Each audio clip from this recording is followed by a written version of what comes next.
The sleek, silver spacecraft of the Galactic Empire glided silently through the inky blackness of space. Its destination, a small blue-green planet in a remote corner of the galaxy, Earth as its inhabitants called it, had finally caught the attention of the vast interstellar civilization that ruled over countless worlds. Commander Zaxthor, a tall, purple-skinned alien with 4 arms, stood on the bridge of the scout ship. His large, faceted eyes blinked as he studied the holographic display of Earth. Curious, he muttered to his second-in-command, a reptilian creature named Shkith. This planet seems to have a significant amount of technology, yet it's far behind our standards. Shkith flicked her forked tongue. Perhaps they are late bloomers, Commander. Zaxthor nodded. We'll see. Prepare the stealth probes. I want a detailed scan of their civilization. As the scout ship entered Earth's orbit, it deployed dozens of tiny, invisible drones. These marvels of Imperial technology scattered across the planet, observing and recording everything they encountered. In New York City, a probe hovered unnoticed above the bustling streets. It watched as humans hurried about their daily lives, traveling in wheeled vehicles and communicating through handheld devices. The probe's advanced AI analyzed the scene, categorizing the level of technology it observed. Another probe found itself in a small village in Africa. It recorded images of people farming with simple tools and living in modest homes. The contrast between this and the city was noted in its report. In Beijing, a third probe observed a mix of ancient architecture and modern skyscrapers. It watched as people used public transportation and worked in office buildings filled with computers. As the data streamed back to the scout ship, Zaxthor and his team began to form a picture of Earth's civilization. They saw a world of contrasts, areas of significant technological development alongside regions that seemed centuries behind. Commander, one of the analysts called out, "We've detected some anomalies." Zaxthor moved to the analyst's station. "Explain." The analyst, a blue-skinned being with tentacles for arms, gestured at her screen. "There are areas on the planet that our probes can't penetrate. They seem to be shielded somehow." Zaxthor frowned. "That's unexpected. Are you sure it's not just interference from their own technology?" "No, sir," the analyst replied. "These barriers are far too advanced for what we've seen of their capabilities." The commander pondered this for a moment. Interesting, but not necessarily significant. Many worlds have areas of higher technology. Perhaps they have some limited contact with other spacefaring races. As the day wore on, the scout ship continued its survey. They observed Earth's militaries, which seemed primitive by Imperial standards. They watched televised news broadcasts, learning about the planet's political systems and conflicts.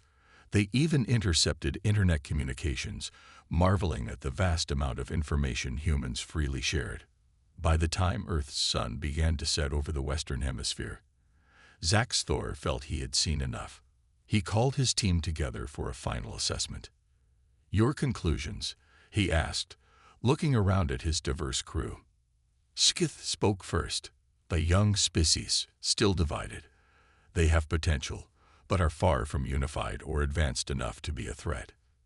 The blue-skinned analyst added, "Their technology is inconsistent. Some areas are quite advanced, while others lag centuries behind. But overall, they're no match for the Empire." Zaxthor nodded, then turned to his military advisor, a hulking, rock-like being.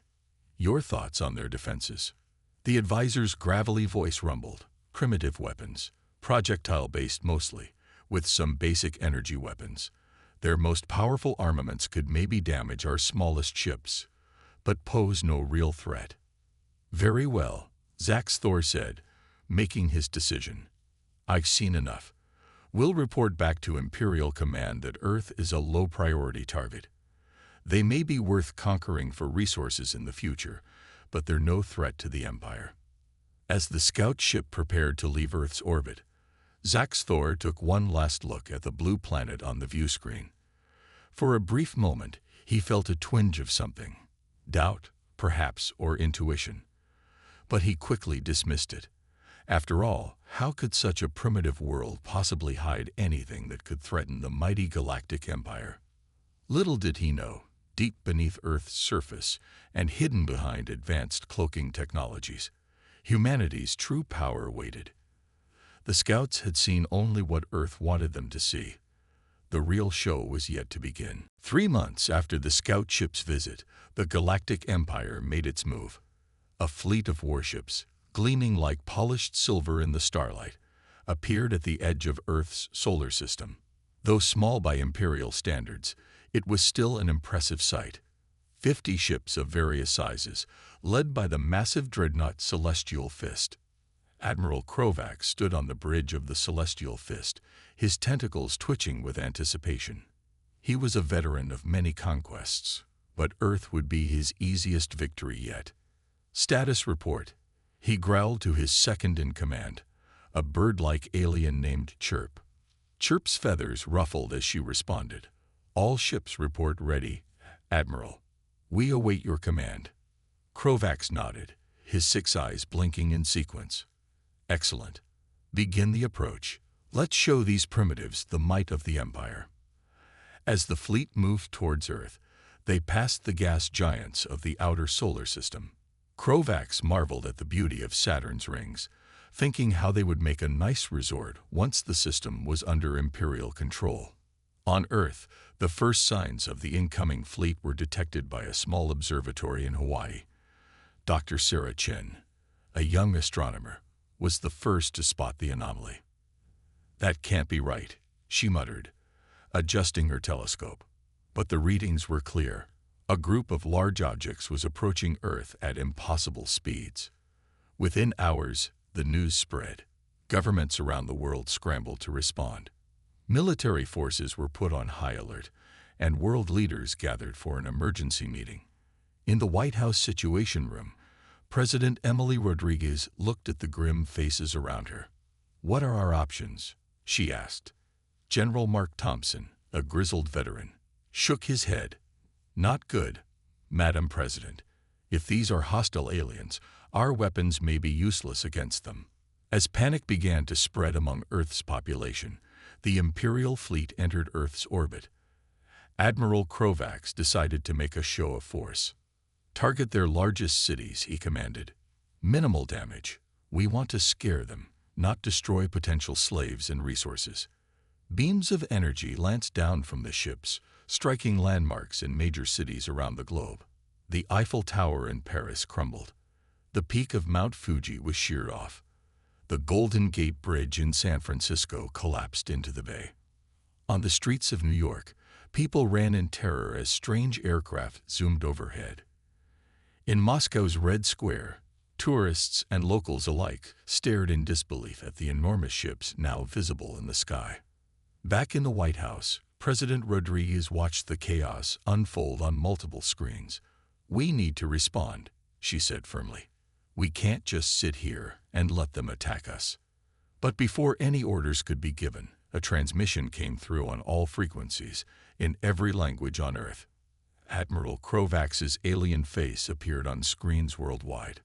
"People of Earth," he intoned, his voice translated by advanced software. "Your planet now belongs to the Galactic Empire. Surrender, and you will be treated fairly as subjects of the Empire. Resist, and you will be crushed." As the message repeated, silence fell across the globe. Humans everywhere looked to the sky in fear and despair. The alien invasion they had long imagined in books and movies had become a terrifying reality. But deep underground, in secret bunkers and hidden bases around the world, a different reaction was taking place. Generals and leaders nodded to each other, communicating silently. Buttons were pressed, codes were entered. Earth had a surprise for the overconfident invaders. The real battle was about to begin. As the Galactic Empire's ships loomed over Earth's major cities, Admiral Krovac smiled in satisfaction. The primitives were surely cowering in fear by now. He turned to his second-in-command, Chirp. "Prepare the landing parties," he ordered. "It's time to claim our new." Suddenly, alarms blared across the Celestial Fist. Chirp's feathers stood on end as she checked the readings. "Admiral," she squawked. Multiple energy signatures detected on the planet's surface. Krovax's 6 eyes widened in surprise. "What? Show me." On Earth, hidden bases around the world sprang to life. In the heart of Mount Everest, massive doors slid open, revealing a hangar filled with sleek, advanced spacecraft. Deep beneath the Sahara Desert, a hidden city powered up, its cloaking shield dropping to reveal gleaming towers of an otherworldly design. Beneath the ice of Antarctica, a massive cannon emerged, its barrel larger than some of the Imperial ships. And in the depths of the Mariana Trench, a city-sized submarine rose, bristling with weapons far beyond anything the Empire had seen before. In the White House Situation Room, President Rodriguez allowed herself a small smile. She pressed a button on her desk, activating a hidden microphone. "This is Eagle One," she said calmly. "Operation Trojan Horse is a go. I repeat, Trojan Horse is a go." Around the world, military leaders received the message. In hidden bunkers and secret bases, they gave the order to launch. High above New York City, Admiral Krovax watched in disbelief as thousands of ships rose from the Earth's surface. They were unlike anything he had ever seen. Some sleek and dart-like, others massive and bristling with weapons that made his own look primitive. "Impossible," he muttered. "The scouts," they reported. "Admiral," Chirp cried out, "we're being hailed by the Earth forces." On the main screen of the Celestial Fist, a face appeared. It was General Maria Chen, commander of Earth's hidden fleet. Her expression was stern and confident. "This is General Chen of the Earth Defense Force," she announced. "You have violated our space and attacked our planet. We gave you the chance to leave us alone. That chance has now passed." Before Krovax could respond, the Earth ships opened fire. Beams of energy far more powerful than anything the Empire possessed lanced out, slicing through the Imperial ships like they were made of paper. The Celestial Fist rocked with explosions as its shields failed. Krovax stumbled, clinging to his command chair. "Return fire," he shouted. "Launch all fighters." But it was too late. The Earth's hidden fleet had the element of surprise, and their technology was far superior. Imperial ships fell one by one, their weapons barely scratching the Earth vessels. From the Antarctic cannon came a blast of energy so powerful it vaporized an entire wing of the Imperial fleet. The Mariana Trench submarine launched torpedoes that phased through Imperial shields as if they weren't there. In orbit, space stations that had been invisible moments before decloaked, revealing massive defense platforms that began to tear into the Imperial fleet. Within an hour, it was over. The mighty Imperial invasion force was reduced to floating debris. Only the Celestial Fist remained, its engines dead, weapons offline. On the bridge, Admiral Krovax slumped in his chair, defeat etched on his alien features. "How?" he whispered. "How could we have been so wrong?" As Earth ships surrounded the crippled Celestial Fist, General Chen's face appeared on the screen once more. "Admiral Krovax," she said, her voice firm but not unkind. "Your ship is disabled. Your fleet is destroyed.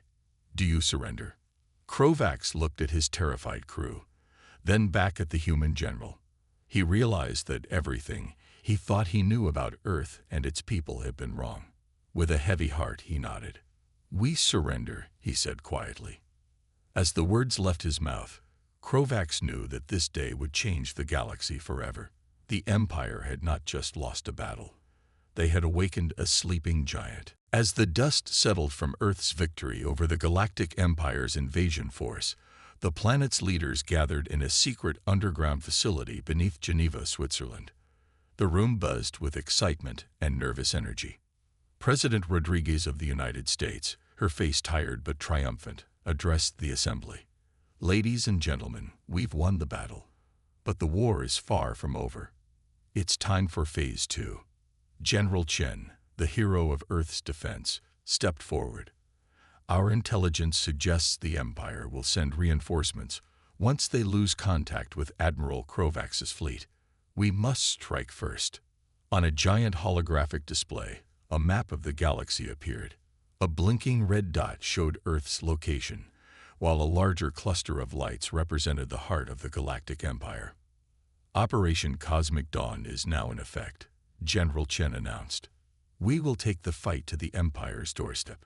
Meanwhile, in a high-security facility in Nevada, Admiral Krovax and his surviving crew watched in awe as humans revealed more of their advanced technology. Dr. Aisha Patel, Earth's leading xenobiologist, approached the alien admiral. "Admiral," she said kindly, "we'd like your help. In exchange, we offer you and your crew asylum on Earth." Krovax, still stunned by the turn of events, nodded slowly. I will assist you. The Empire must be stopped." Back in Geneva, Earth's hidden fleet prepared for its first interstellar mission. The flagship, a massive vessel named Humanity's Hope, stood ready in a hangar built inside Mont Blanc. Captain Jack Harper, a veteran pilot with nerves of steel, walked through the ship's gleaming corridors. His diverse crew, representing nations from around the world, worked in perfect harmony. "Status report," Jack called out as he entered the bridge.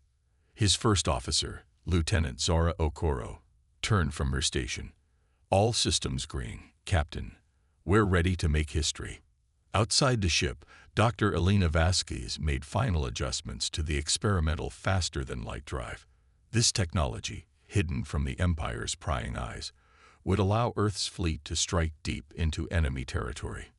As the world held its breath, Humanity's Hope and its escort of 50 advanced warships prepared for launch.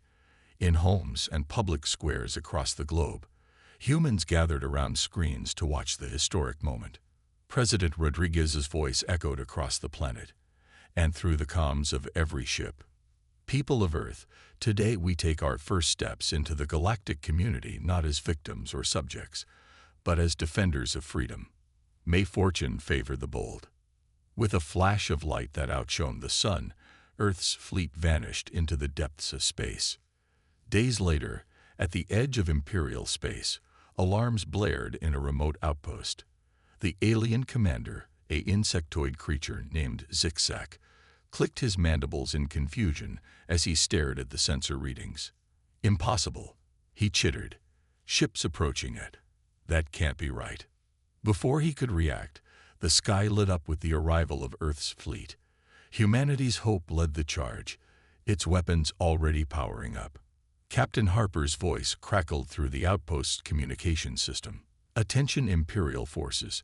We are representatives of Earth. Your empire attacked our home without provocation. Now, we're here to return the favor." Zigzag barely had time to sound the alarm before the outpost was reduced to space dust. As news of the attack spread through the Empire like wildfire, Earth's fleet pressed on. They struck with surgical precision, targeting military installations and shipyards, careful to minimize civilian casualties. In the Imperial capital, the Emperor himself, a being of pure energy contained in a crystalline form, pulsed with rage and fear. "How is this possible?" he boomed to his terrified advisors. "How could we have overlooked such a threat?" But it was too late for questions. Earth's vengeance had arrived, and the Galactic Empire was about to learn a harsh lesson. Never underestimate humanity. As Humanity's Hope led the charge deeper into Imperial space, Captain Harper allowed himself a small smile. The real war had just begun, and humanity was ready to show the galaxy what they were truly capable of. The Grand Hall of the Imperial Palace on Zor Prime, the capital planet of the Galactic Empire, buzzed with panic. Alien diplomats from 1,000 worlds whispered frantically, their tentacles, feelers, and antennae twitching with anxiety. Emperor Xanthor, a being of pure energy contained within a towering crystal, pulsed an angry red. His voice boomed across the hall, silencing the chatter. "How is it possible that a single backward planet has brought us to our knees?" Grand Admiral Vexlor, a veteran of countless campaigns, stepped forward. His blue scales glistened with nervous sweat. "Your Majesty, we underestimated them. The scouts' reports were incorrect. Incorrect. Xanthor's crystalline form flashed dangerously. They were catastrophically wrong. Now, tell me how we stop these humans. Before Vexilor could answer, a young aide burst into the hall. Your Majesty, urgent news from the crack sector. The holographic display in the center of the hall flickered to life, showing a star system near the heart of the Empire.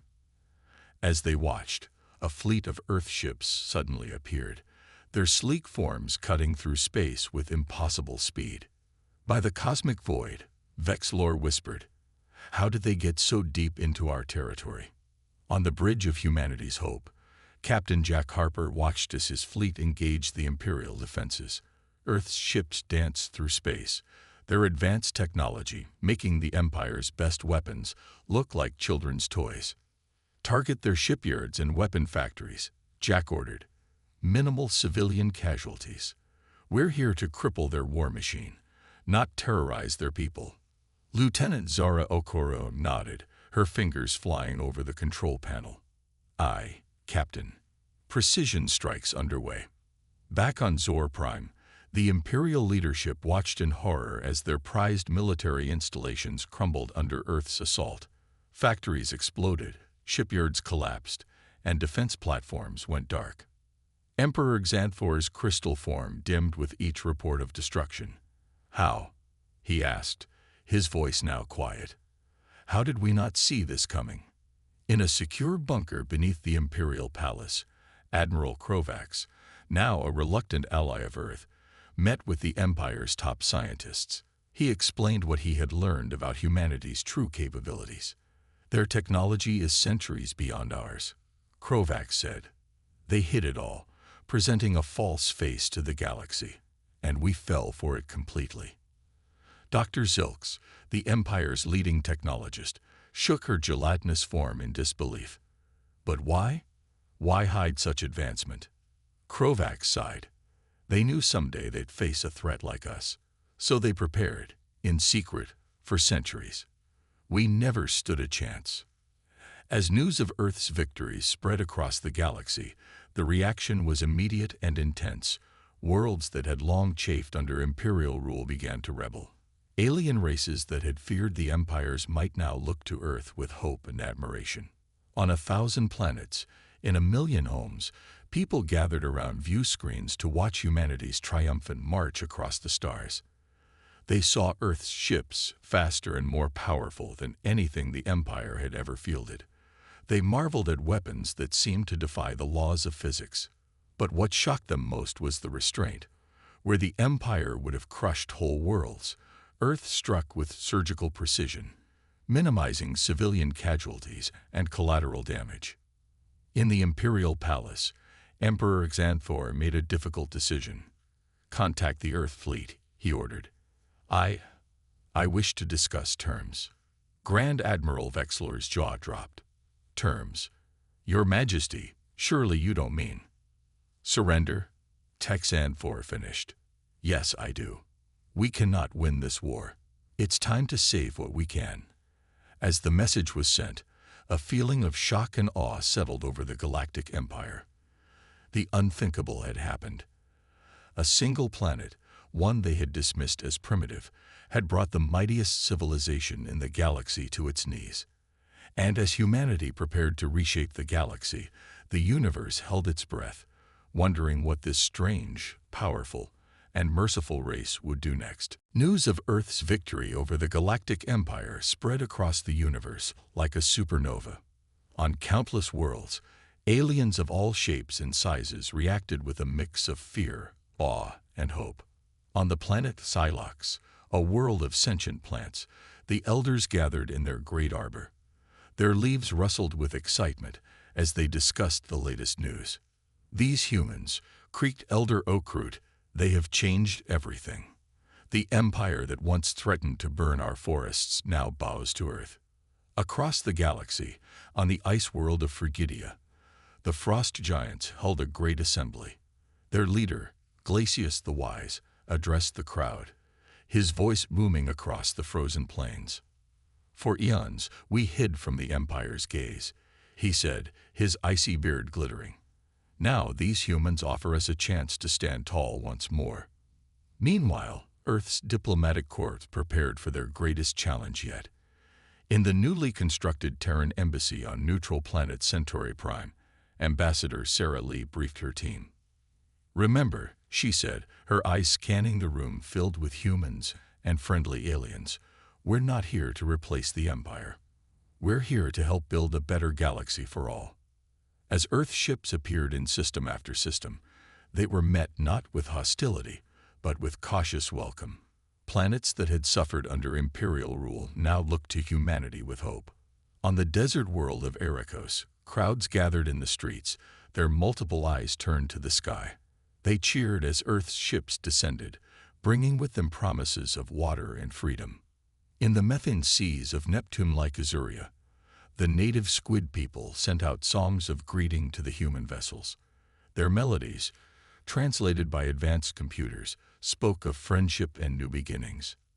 But not all reactions were positive.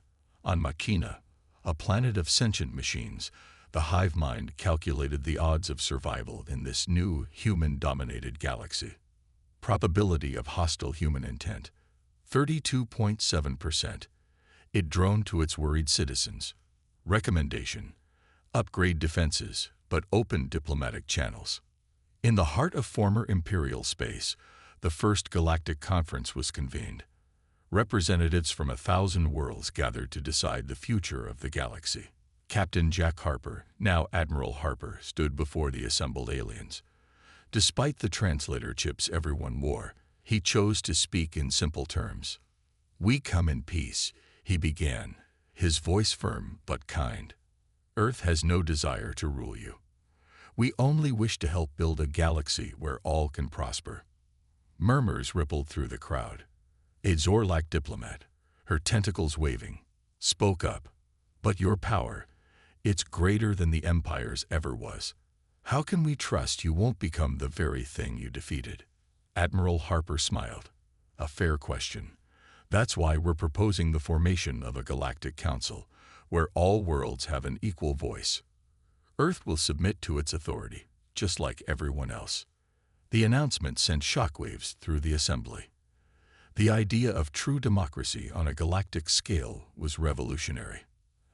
As the conference continued, Earth's representatives worked tirelessly. They negotiated trade deals, offered technological aid to the less developed worlds, and helped settle old disputes. On Earth itself, humans watched the proceedings with pride and a sense of responsibility.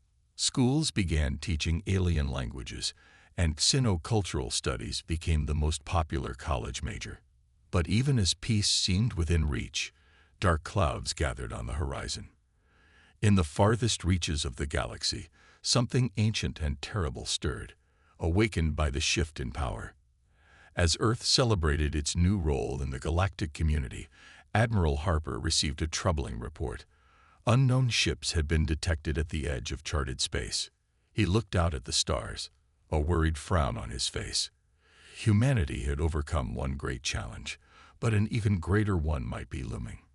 The true test of Earth's place in the galaxy was yet to come. 5 years had passed since Earth's shocking victory over the Galactic Empire. The galaxy had changed dramatically, and humanity stood at the center of it all. On a clear day in New Geneva, the capital of the newly formed Galactic Alliance, President Elena Rodriguez of Earth stepped onto a stage before a sea of faces, human and alien alike. "Friends, allies, citizens of the galaxy," she began, her voice carrying across the vast plaza. "Today, we celebrate not just Earth's achievements, but the dawn of a new era for all sentient beings." The crowd cheered, a cacophony of sounds from 1,000 different species. Holographic displays showed similar gatherings on planets across the galaxy. President Rodriguez continued, "5 years ago, we were unknown, hidden. Today, we stand united, our differences becoming our greatest strength."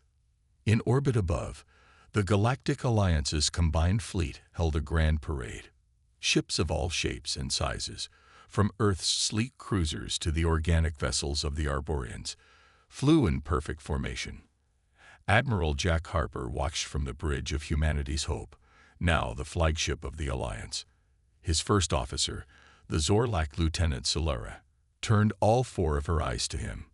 "It's quite a sight, isn't it, Admiral?" she clicked. Jack nodded, smiling. "Indeed it is, Solera. A sight I never thought I'd see." Back on the surface, the celebration continued. In the Sciences Quarter, Dr. Aisha Patel led a group of alien scientists through Earth's premier research facility. "And here," she said, gesturing to a massive machine, "is our latest breakthrough. A device capable of terraforming inhospitable planets in just a few years." The aliens gasped in awe. A Phrygidian scientist, his icy form shimmering with excitement, spoke up. "With this, we could restore worlds destroyed by the Empire's greed." Aisha nodded, her eyes twinkling. "Exactly. Earth's technology isn't just for us, it's for everyone." In the bustling streets of New Geneva, humans and aliens mingled freely. Children of various species played together in parks, while adults shared stories and cuisines from across the galaxy. At the newly established Galactic University, Professor Chen lectured to a diverse class. "The key to Earth's rapid advancement," he explained, "was our unity in the face of potential threats. We put aside our differences and focused on progress." A student, a young machinian with glowing circuits for skin, raised her hand. "But Professor, how did Earth manage to keep its advancements secret for so long?" Chen smiled. "Ah, that's a fascinating story. You see." As night fell, the celebrations reached their peak. A grand fireworks display lit up the sky, visible from space. Each burst of color represented a member world of the Alliance. In a quiet garden away from the crowds, former Emperor Xanthor, now serving as an advisor to the Alliance, conversed with General Maria Chen. "I must admit, Xanthor's crystal form pulsed softly. When I first surrendered to Earth, I feared the worst. But you humans have surprised me at every turn." Maria nodded. "We learned from the Empire's mistakes. Ruling through fear only breeds resentment. True strength comes from unity and mutual respect." Suddenly, an aide rushed up to them, his face pale. "General, Emperor, we've just received word from our deep space outposts. The unknown ships, they're on the move, heading straight for Alliance space." Maria and Xanthor exchanged grim looks. The celebration around them seemed to fade into the background as the weight of this news settled on their shoulders. "So," Xanthor said quietly, "the true test begins." Maria straightened her uniform, her expression determined. "We knew this day might come. But this time, we face it not as Earth alone, but as a united galaxy." As they hurried to the Alliance's command center, the fireworks continued to light up the sky. The people celebrated, unaware of the looming threat. But in this moment of crisis, one thing was clear: humanity and its allies were ready. Whatever came from the depths of space, they would face it together. The new era had begun, and the galaxy would never be the same.